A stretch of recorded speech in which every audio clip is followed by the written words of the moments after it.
2 രാജാക്കന്മാർ അധ്യായം 24. അവന്റെ കാലത്ത് ബാബേൽ രാജാവായ നെബൂഖദ്നേസർ പുറപ്പെട്ടു വന്നു. യെഹോയാക്കീം 3 സംവത്സരം അവന് ആശ്രിതനായി ഇരുന്നു. അതിന്റെ ശേഷം അവൻ തിരിഞ്ഞ് അവനോട് മത്സരിച്ചു. അപ്പോൾ യഹോവ കൽദയരുടെ പടക്കൂട്ടങ്ങളെയും അരാമ്യർ, മോവാബ്യർ, അമോന്യർ എന്നിവരുടെ പടക്കൂട്ടങ്ങളെയും അവന്റെ നേരെ അയച്ചു.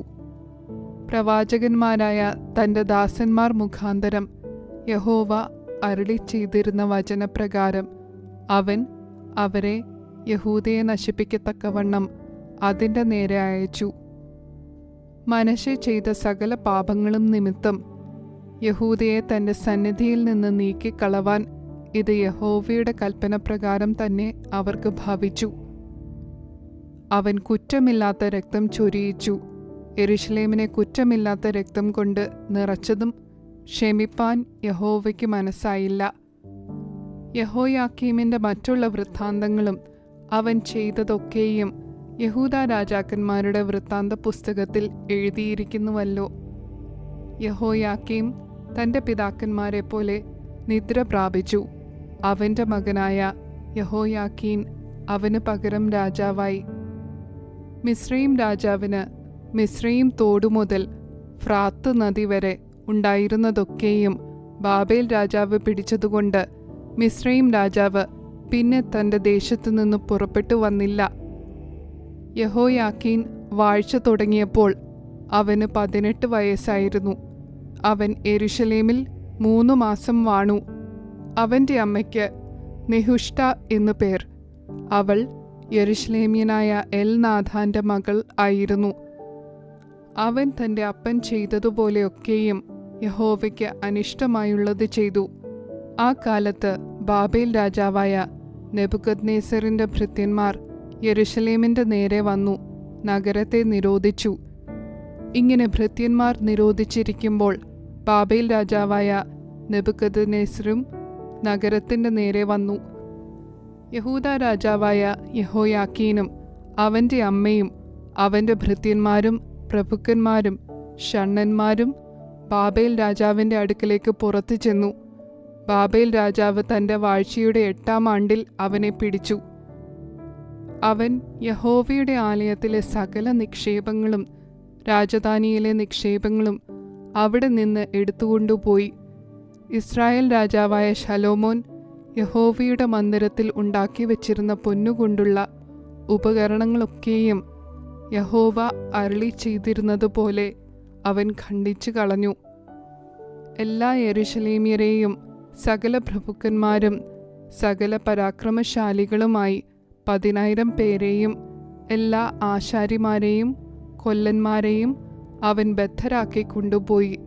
ദേശത്ത് എളിയ ജനം മാത്രമല്ലാതെ ആരും ശേഷിച്ചിരുന്നില്ല. യഹോയാക്കീനെ അവൻ ബാബേലിലേക്ക് കൊണ്ടുപോയി. രാജമാതാവിനെയും രാജഭാര്യമാരെയും അവന്റെ ഷണ്ഡന്മാരെയും ദേശത്തിലെ പ്രധാനികളെയും അവൻ ബദ്ധരാക്കി യെരൂശലേമിൽ നിന്ന് ബാബേലിലേക്ക് കൊണ്ടുപോയി. സകല ബലവാന്മാരുമായ 7,000 പേരെയും ആശാരിമാരും കൊല്ലന്മാരുമായ 1,000 പേരെയും ഇങ്ങനെ യുദ്ധപ്രാപ്തന്മാരായ സകല വീരന്മാരെയും ബാബേൽ രാജാവ് ബദ്ധരാക്കി ബാബേലിലേക്ക് കൊണ്ടുപോയി. അവനു പകരം ബാബേൽ രാജാവ് അവന്റെ ചിറ്റപ്പനായ മത്ഥന്യാവെ രാജാവാക്കി അവന് സിദെക്കീയാവ് എന്ന് പേർ മാറ്റിയിട്ടു. സിദെക്കീയാവ് വാഴ്ച തുടങ്ങിയപ്പോൾ അവന് 21 വയസ്സായിരുന്നു. അവൻ 11 സംവത്സരം യെരൂശലേമിൽ വാണു. അവന്റെ അമ്മയ്ക്ക് ഹമൂതൽ എന്നു പേർ. അവൾ ലിബ്നക്കാരനായ യിരെമ്യാവിന്റെ മകളായിരുന്നു. യഹോയാക്കീം ചെയ്തതുപോലെയൊക്കെയും അവൻ യഹോവയ്ക്ക് അനിഷ്ടമായുള്ളത് ചെയ്തു. യഹോവയുടെ കോപം ഹേതുവായി യെരൂശലേമിനും യഹൂദയ്ക്കും അങ്ങനെ ഭവിച്ചു. അവൻ ഒടുവിൽ അവരെ തന്റെ സന്നിധിയിൽ നിന്ന് തള്ളിക്കളഞ്ഞു. എന്നാൽ സിദെക്കീയാവും ബാബേൽ രാജാവിനോട് മത്സരിച്ചു. 2 രാജാക്കന്മാർ അധ്യായം 25. അവന്റെ വാഴ്ചയുടെ 9-ാം ആണ്ടിൽ 10-ാം മാസം 10-ാം തീയതി ബാബേൽ രാജാവായ നെബൂഖദ്നേസർ തന്റെ സർവ്വസൈന്യവുമായി യെരുശലേമിന്റെ നേരെ വന്നു. പാളയമിറങ്ങി അതിനെതിരെ ചുറ്റും വാടകോരി. സിദെക്കിയാ രാജാവിന്റെ 11-ാം ആണ്ട് വരെ നഗരം നിരോധിക്കപ്പെട്ടിരുന്നു. 4-ാം മാസം 9-ാം തീയതി നഗരത്തിൽ ക്ഷാമം കലശലായി ദേശത്തെ ജനത്തിന് ആഹാരം ഇല്ലാതെ പോയി. അപ്പോൾ നഗരമതിൽ ഒരിടം പൊളിച്ചു. കൽദയർ നഗരം വളഞ്ഞിരിക്കെ പടയാളികളൊക്കെയും രാത്രി സമയത്ത് രാജാവിന്റെ തോട്ടിനരികെ 2 മതിലുകൾക്കും മധ്യേയുള്ള പടിവാതിൽ വഴിയായി ഓടിപ്പോയി. രാജാവും അരാബയിലേക്കുള്ള വഴിയായി പുറപ്പെട്ടു പോയി. എന്നാൽ കൽദയരുടെ സൈന്യം രാജാവിനെ പിന്തുടർന്നു. യെരിഹോ സമഭൂമിയിൽ വെച്ച് അവനോടെത്തി. അവന്റെ സൈന്യമൊക്കെയും അവനെ വിട്ട് ചിന്നിപ്പോയി. അവർ രാജാവിനെ പിടിച്ച് റിബ്ലയിൽ ബാബേൽ രാജാവിന്റെ അടുക്കൽ കൊണ്ടുചെന്നു. അവർ അവന് വിധി കൽപ്പിച്ചു. അവർ സിദെക്കിയാവിന്റെ പുത്രന്മാരെ അവൻ കാൺകെ കൊന്നു. സിദെക്കിയാവിന്റെ കണ്ണ് പൊട്ടിച്ചിട്ട് 2 ചങ്ങല കൊണ്ട് അവനെ ബന്ധിച്ചു ബാബേലിലേക്ക് കൊണ്ടുപോയി. 5-ാം മാസം 7-ാം തീയതി നെബൂഖദ്നേസർ രാജാവെന്ന ബാബേൽ രാജാവിന്റെ 19-ാം ആണ്ടിൽ തന്നെ ബാബേൽ രാജാവിന്റെ ഭൃത്യനായി അകമ്പടി നായകനായ നെബൂസരദാൻ യെരുശലേമിൽ വന്നു. അവൻ യഹോവയുടെ ആലയവും രാജധാനിയും ചുട്ടുകളഞ്ഞു. യെരുശലേമിലെ എല്ലാ വീടുകളും പ്രധാന ഭവനങ്ങളൊക്കെയും അവൻ തീവെച്ച് ചുട്ടുകളഞ്ഞു. അകമ്പടി നായകനോടുകൂടെ ഉണ്ടായിരുന്ന കൽദയ സൈന്യമൊക്കെയും യെരുശലേമിന്റെ ചുറ്റുമുള്ള മതിലുകളെ ഇടിച്ചു കളഞ്ഞു. നഗരത്തിൽ ശേഷിച്ചിരുന്ന ജനത്തെയും ബാബേൽ രാജാവിനെ ശരണം പ്രാപിച്ചവരെയും പുരുഷാരത്തിൽ ശേഷിച്ചവരെയും അകമ്പടി നായകനായ നെബൂസരദാൻ കൊണ്ടുപോയി. എന്നാൽ അകമ്പടി നായകൻ ദേശത്തെ എളിയവരിൽ ചിലരെ മുന്തിരിത്തോട്ടക്കാരായിട്ടും കൃഷിക്കാരായിട്ടും വിട്ടേച്ചുപോയി. യഹോവയുടെ ആലയത്തിലെ താമ്രസ്തംഭങ്ങളും പീഠങ്ങളും യഹോവയുടെ ആലയത്തിലെ താമ്രം കൊണ്ടുള്ള കടലും കൽദയർ ഉടച്ചു കളഞ്ഞു. അവയുടെ താമ്രം ബാബേലിലേക്ക് കൊണ്ടുപോയി. കലങ്ങളും ചട്ടുകങ്ങളും കത്രികകളും തവികളും ശുശ്രൂഷയ്ക്കുള്ള താമ്രോപകരണങ്ങളൊക്കെയും അവർ എടുത്തുകൊണ്ടുപോയി.